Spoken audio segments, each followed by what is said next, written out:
Hello and welcome to The Knicks Are Back. I'm your host, Dean Joannou. This is going to be our first full episode, and today we're going to talk about Leon Rose, the New York Knicks president of basketball operations. He's been on the job for about 3.5 years now, and while we have some downtime before the start of the 2023-2024 season, we're going to talk about how he's done, and we're going to try to give him a letter grade rating at the end of the show. Sneak preview, that rating is going to be quite positive when you take into account what we've seen in the past from Knicks decision makers. So, when Leon Rose was hired, I was not bullish on the move. I thought that the model of hiring a sports agent to run a franchise was a bit risky for a franchise that had already tried in the past to hire candidates who did not have the exact experience for the role. Candidates like Phil Jackson, candidates like Isaiah Thomas. That didn't work out. It didn't work out with Phil Jackson. Phil Jackson was the greatest coach of all time. It didn't make him the greatest GM of all time. It didn't make him one of the top 29 GMs in the NBA. He was the worst. I think most of us can agree on that. Phil Jackson did not do a great job. So, what basis was there for hiring an agent to run a franchise? Well, the Golden State Warriors had Bob Myers, who had done an incredible job at that point. Bob Myers just left the franchise now with, 4 championships. Bob Myers has had an incredible run. And then we have, with the Lakers, another championship-winning decision maker in Rob Pelinka, but not a team president that I think is in the upper echelon of team presidents. I think Rob Pelinka is towards the bottom of the league in quality, and that he's benefited greatly from being part of a Los Angeles Lakers organization that can always attract talent, and that was handpicked by LeBron James to be his next destination when he left the Cavs for a second time. So when Leon Rose was hired, I had my concerns. Those concerns were, to an extent, assuaged by the fact that he was able to hire away Walt Perrin from the Utah Jazz, who was known for knocking draft picks out of the park outside of the lottery, picks like Donovan Mitchell and Rudy Gobert, both of whom were taken. Donovan Mitchell was, I think, late lottery, but Rudy Gobert, I think, was the 27th pick.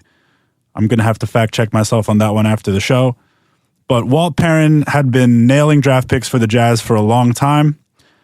And then the Knicks also hired Brock Aller away from the Cleveland Cavaliers. That was their salary cap guru, a guy who made a lot of moves work on the margins for the Cavs, like when they brought in Timofey Mozgov, when they traded for our beloved Iman Shumpert and J.R. Smith. Brock Aller was, by all accounts, heavily involved in those moves that helped bring a championship, the only championship in the history of the Cleveland Cavaliers franchise, to Cleveland.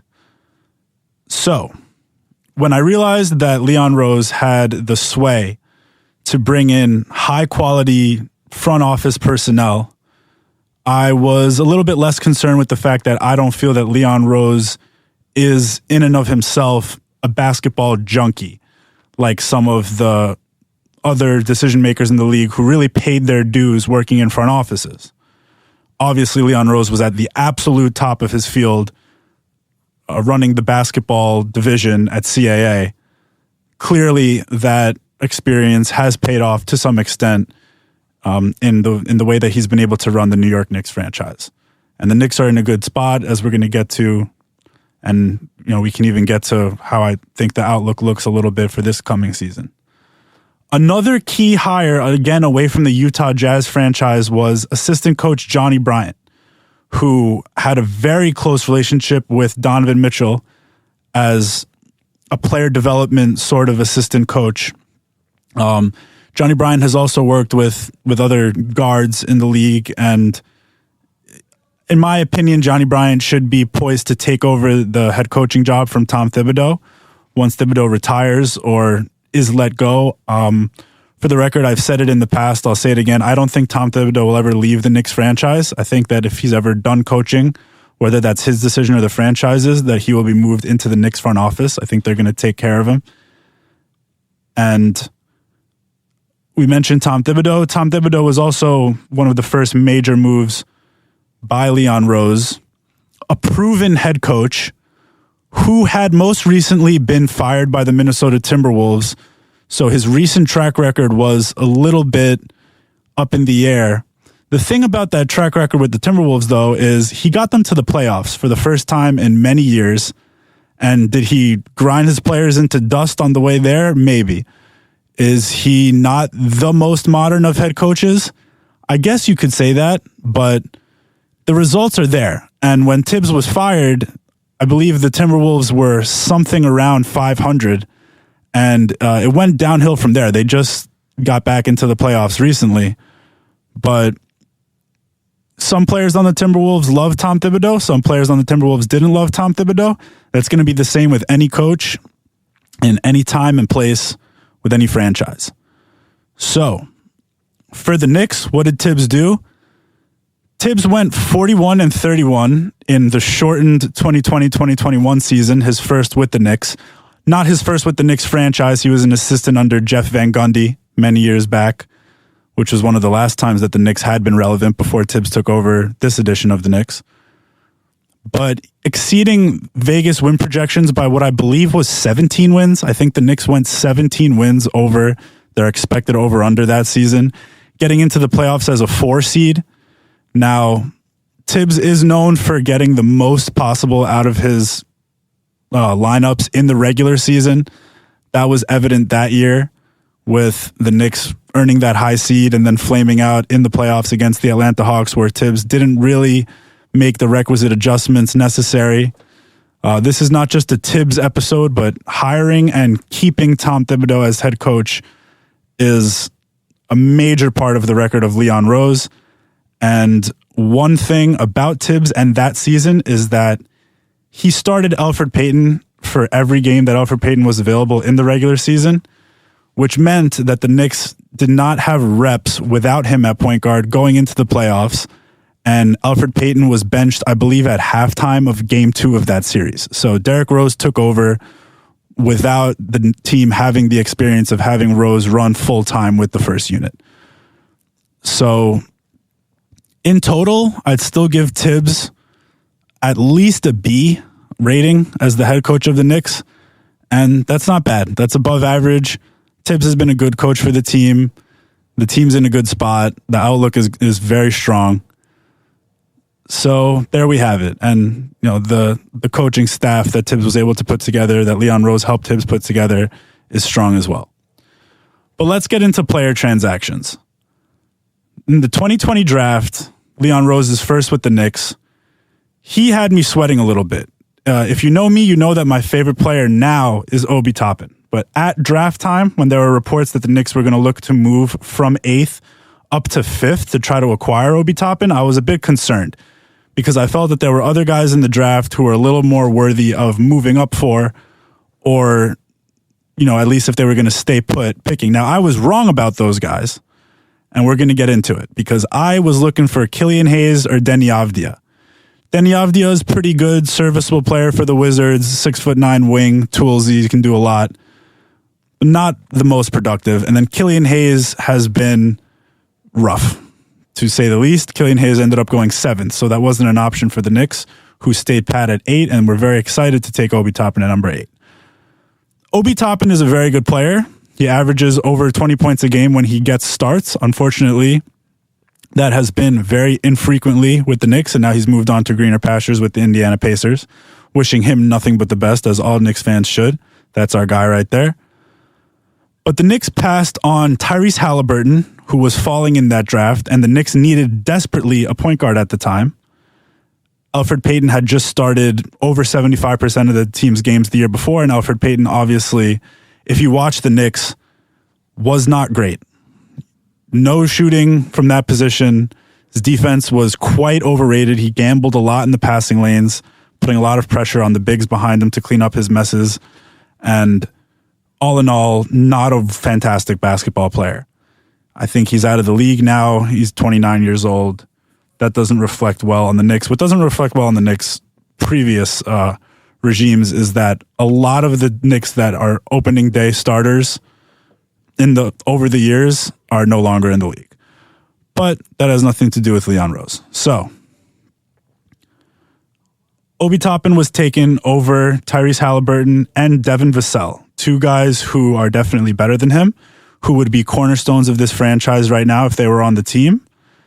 And, the Knicks could have done worse. They didn't do anything close to maximizing Obi Toppin because of the surge that they got from Julius Randle in year one of Tibbs' tenure, which we're grateful for. Julius Randle is a very, very good, very productive player. I wish, and a lot of Knicks fans wish, that Obi and Julius would have played together a little bit more. But what's done is done. Tom Thibodeau likes to have a traditional center out there, whether it's Nerlens Noel or Mitchell Robinson or Isaiah Hartenstein or Jericho Sims. He wants traditional rim protecting at that spot. Now, where Leon Rose comes into play, and again, we don't know how much of this is Leon Rose, how much of it is Brock Aller or Walt Perrin or the other people in the front office who are enabled to make decisions on trades. But the Knicks went into that draft with the 23rd pick, in addition to the 8th pick, the 23rd pick and the 38th pick. And sorry, that's incorrect. They went into that draft with number 27 and number 38. They traded 27 and 38 for 23, and then were able to trade 23 for 25 and 33.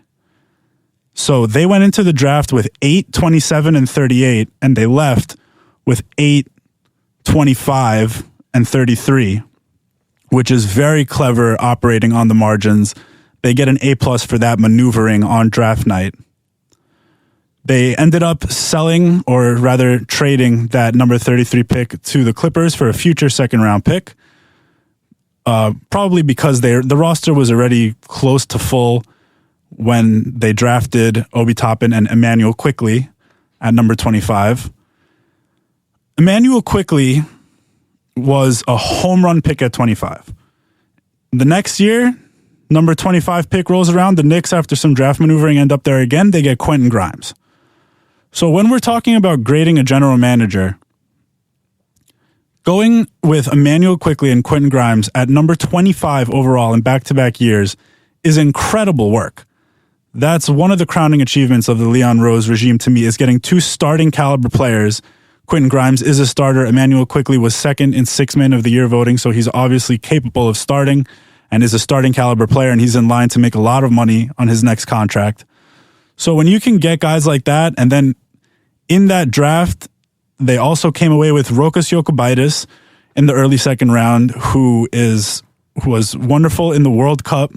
I believe he shot over 50% from three. He's a tall point guard who I hope we can see on the Knicks at some point. Smooth lefty, killing it overseas. Knicks also got Deuce McBride at, I think, 36.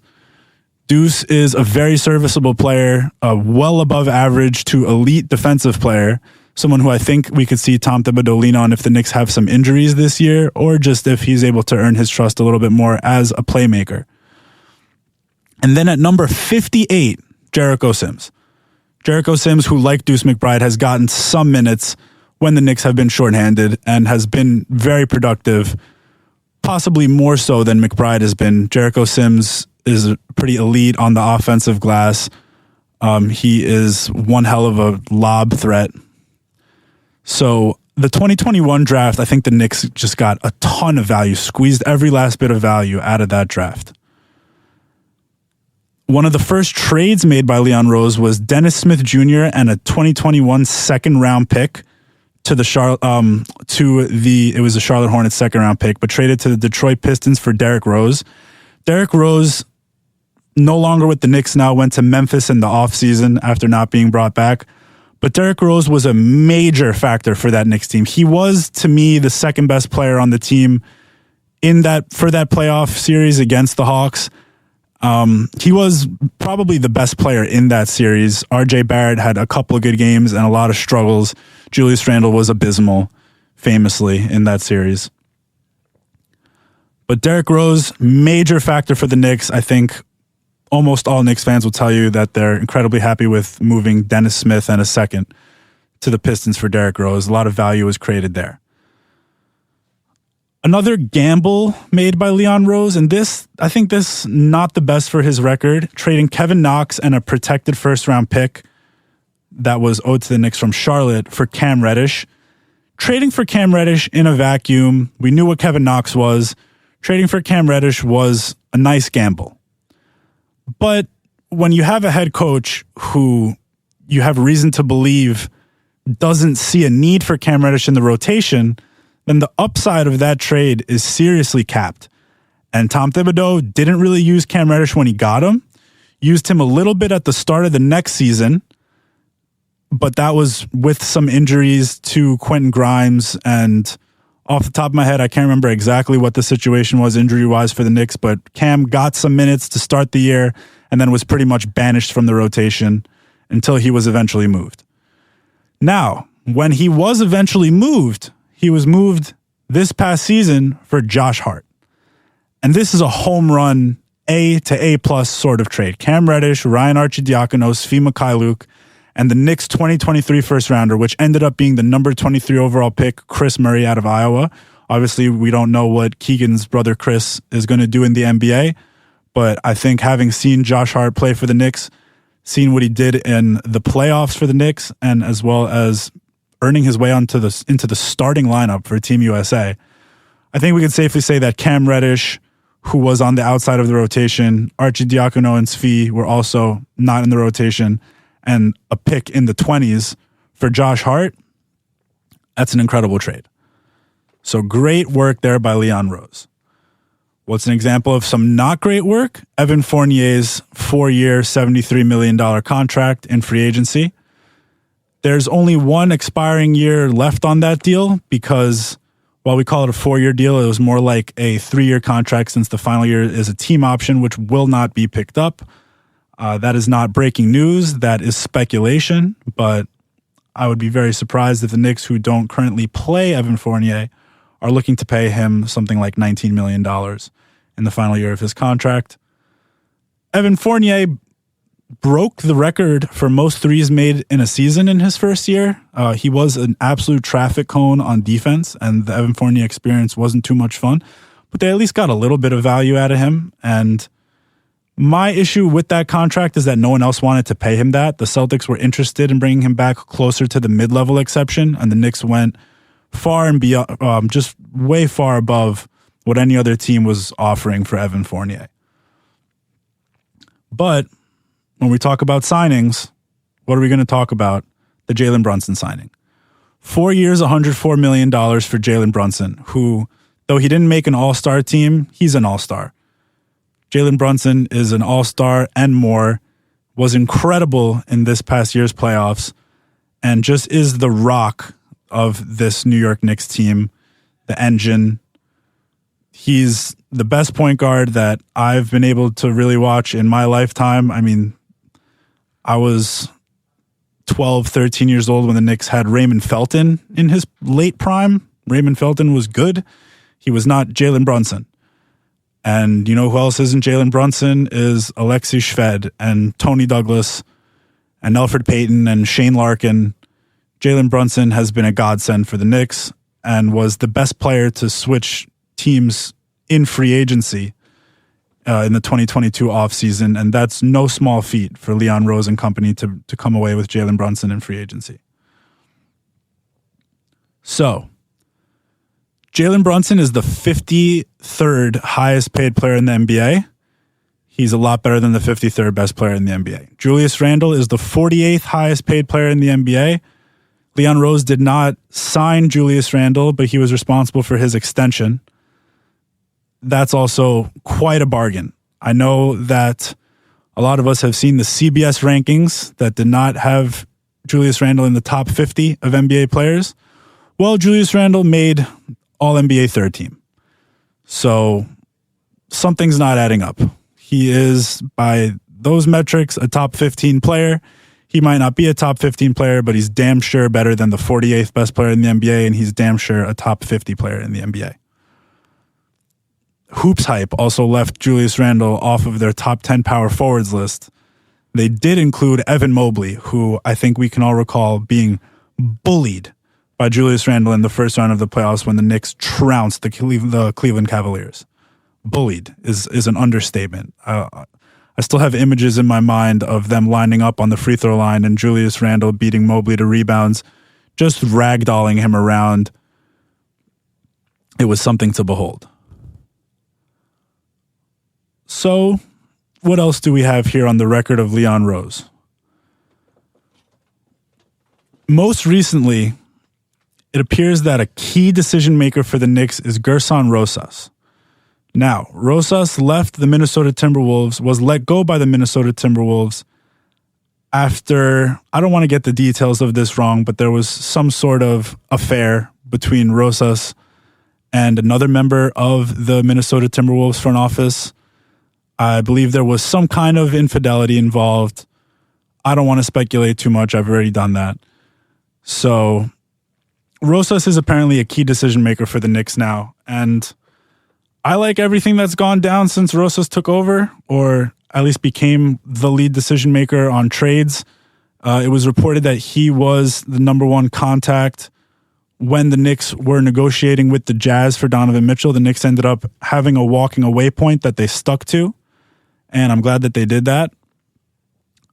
I was not glad at the time, but after seeing the Knicks with their depth advantage over the Cleveland Cavaliers beat Donovan Mitchell and the Cleveland Cavaliers while holding Donovan Mitchell to pretty poor shooting in that series, it's hard not to be happy that the Knicks held on to some of their depth. Also, Mitchell Robinson was re-signed for 4 years and $60 million. That's a bargain for Mitch. That is an absolute bargain for Mitch. What we're not sure about is RJ Barrett's 4-year, $120 million extension. That was given to him once trade talks broke down between the Knicks and the Jazz for Donovan Mitchell. I think RJ can live up to that contract. I think, or rather I know that the cap is going up and that contract is not as daunting as it may seem, just the raw numbers. But 4 years, $120 million is a little bit above. It's a little big for, it's a little much for RJ Barrett with what RJ Barrett has been able to achieve so far with the Knicks, just with his shooting numbers and with his lack of improvement on defense, or rather, he got much worse on defense last season after he added a lot of bulk, became a lot less agile. And, you know, as Clyde put it at one point during the season, RJ has the designation of being the worst defender on the Knicks. That might have been a stretch, but RJ at that time at least had really been struggling on defense. And him improving his defense, improving his jump shot, that's going to go a long way to making that contract look better. But as far as giving a grade to Leon Rose, I am going to go with, and I ran a Twitter poll, and I think 74% of the responses to the poll put Leon Rose between a B- and a B+ in rating. I'm also going to go with a B+. I think that long term, I'd like to see Johnny Bryant take over for Tom Thibodeau. But Tibbs, for right now, the Tibbs experience, it was really frustrating for me at times, especially as an Obi Toppin fan. I don't feel that Obi Toppin was managed properly, and it's not, it's par for the course for Tom Thibodeau to not get the most out of a young player. But at the same time, look at the development of Emmanuel Quickley. Look at how Quentin Grimes has progressed. There are some guys who are Tibbs guys, and I think Deuce McBride is going to be in line to really benefit from having played for Tom Thibodeau. So going into this year, as I've said in the past, and I'm really going to stand on this, I think the Knicks are going to clear 50 wins. I'm projecting them to go 54-28. I just see this as a Knicks team that in the regular season is kind of a regular season juggernaut. Tom Thibodeau gets a lot out of his teams in the regular season. I just saw a clip of Joakim Noah talking about, the Bulls working on defensive slides the morning after a 15+ point win. And, that's just the sort of thing that you can expect from a Tibbs team. Never be satisfied in the regular season. And then when the playoffs come around, he might struggle to adjust, and the Knicks might lose when they otherwise should not have lost. I thought that there was a lot of low-hanging fruit in the Heat series this past year, and I thought most of that was on Tibbs, a lot of that on Julius Randle, though he was injured, of course, getting surgery after the season. I think that Tom Thibodeau will not be the coach of this team when this team is a title contender. I think Tibbs is the coach before the coach. A lot of parallels have been drawn to Mark Jackson. I think those are fair. So, going with a B+ on 3.5 years of Leon Rose. How is he going to get into the A range with the superstar trade? I was asked recently, who would those guys be for me? Who would be on the list if the Knicks were to make a superstar trade? My answer was Devin Booker and Shai Gilgeous-Alexander. There's no reason that Phoenix or OKC should be at all willing to trade those guys. But things happen in this league, and those guys could end up requesting a trade. Somebody who we do have some reason to believe may become unhappy where they are is Giannis Antetokounmpo. And it's hard for me to even go there in my mind. That is the definition of a dream, of a pipe dream, whatever you want to call it. But hey, if Giannis Antetokounmpo is available, the Knicks have a stockpile of draft picks. They have very good players on the roster. They have the contracts to make a deal like that work. The Knicks are poised to add a superstar to this core. This core really being Jalen Brunson. I think that anyone else is going to be on the table if and when the Knicks decide to push the chips in for a superstar. So, with a superstar trade, I think that we can get Leon Rose to an A-. With a superstar trade and sustained success and a new head coach that helps the Knicks towards sustained success, we could go even higher than an A-. We could be looking at an A. We can be looking at an A+ if a championship is brought to New York. I don't think it's unrealistic to think this way about the future of the Knicks. I'm incredibly grateful to Leon Rose and this whole Knicks regime for just giving us a product that is so clear of anything we had seen since the 2012-2013 season, where Carmelo Anthony, Tyson Chandler, Raymond Felton, J.R. Smith, Iman Shumpert, really impressed on the way to 54 wins before flaming out in the second round to the Indiana Pacers and famously Roy Hibbert. But that's going to be all for the first full episode of The Knicks Are Back.